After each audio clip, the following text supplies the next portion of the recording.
ashama deebiidhaan baga kara YouTube chaanaala Oro App dhuftanis niin jecha har'allee barnoota adda ta'e walitti deebinee jirra jechuudha.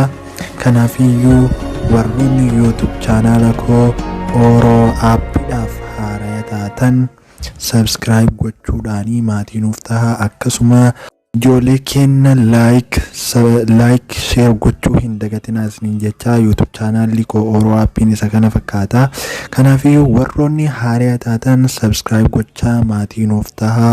Akkasuma mallattoo isii dura dhuftu tana ol godhachuudhaanii akka viidiyoon an dalagee yeroo an qaxxitaa dalagee gadhiisatti isin bira gahu gochuu dandeettan jechuudha. Kanaafiyyuu viidiyoolee kennallee like godhaa isiniin jedha. Viidiyoolee kennaa wayitee ilaaltan like godhaa maaliifi akka baay'inaan nama biraa gahu osoo inni subscribe hin goone nama biraa gahee namni sunis yoo hojiin kennatti tole subscribe gochuu danda'a waan ta'eef kanaafiyyuu kara kanaan nu jajjabeessuu qabdanii kara laayikiini akkasuma share godhaadha guruppii adda addaa irratti yoo dandeessanii.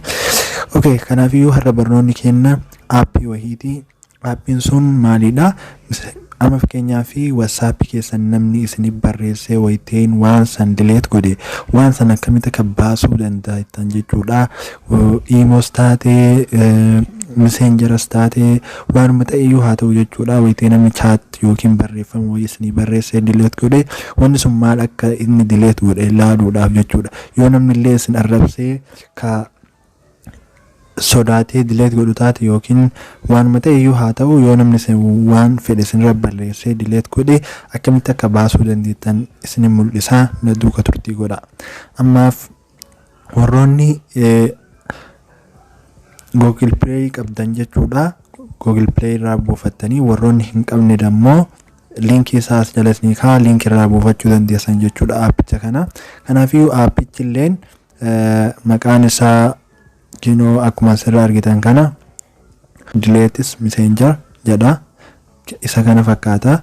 Kanaafiyyuu barreeffama kana isiniif kaaya jechuudha. Maqaa isaa isiniif kaaya. Kanaafiyyuu wayitee akkanatti isinii anamma waan Google irraa buuseef isinii ammoo open jedhee bootaa kinoo buleetan irratti isinii dhufa open gootanii keessa seentan jechuudha.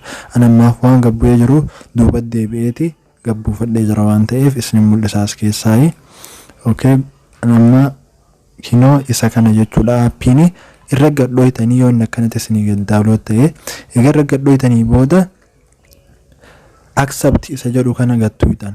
Egaa kana gattuutanii ammallee as bira dhuftanii kinoo xiyya akkana gargalte tana tuutan. Egaa kana tuutanii waan chaatiin atiin keessaa itti akka namni dileet wayitee godhee fayyadamuu barbaadu maal fa'a WhatsApp dhamoo maalidha jedhee isin gaafata jechuudha. Okay, kinoo wanni tana sanduuqa tana keessatti akkana raayit irra gootan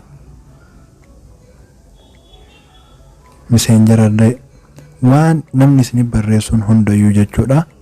Haala kanaan irratti amma Telegram illee Facebook illee Instagram illee waan namni irra barreessuu danda'u jechuudha. Haala kanaan irratti raayit gootanii eegas akkam gootanii ammallee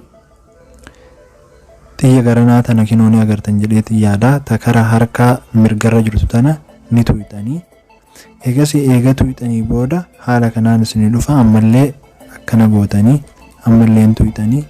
Okay, hanga dhumaa akkanumatti tuutan jechuudha. Yoo inni asirraa heeyyama isin gaafataa heeyyama kana ni kennitaniifi okay allow gootan jechuudha. Asirraa allow gootanii kanallee akkasuma tuutanii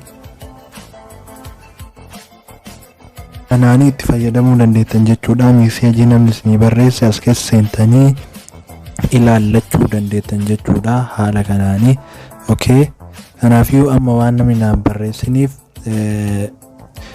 dhufuu hin danda'u waan ta'eef amma asirratti illee akkana gootanii yoo ilaaltan aappileen atiin isin irratti aadii gootan sun amma fakkeenyaaf Instagram, Facebook, Telegram, Messenger, WhatsApp akkasuma tarraadhaan isiniif kaayee jira jechuudha. Meseejii wayii barreeffamee yoon kan dileet ta'u ta'e haala kanaan asirratti isinii tarreessa jechuudha. Kanaafiyyuu warreen YouTube chaanaala koo Oro Appiif haaraa taatan subscribe gochaa maatii nuuf taasisaniin jecha. Kanaafiyyuu yoo isinitti tole viidiyoo kana share godhaa.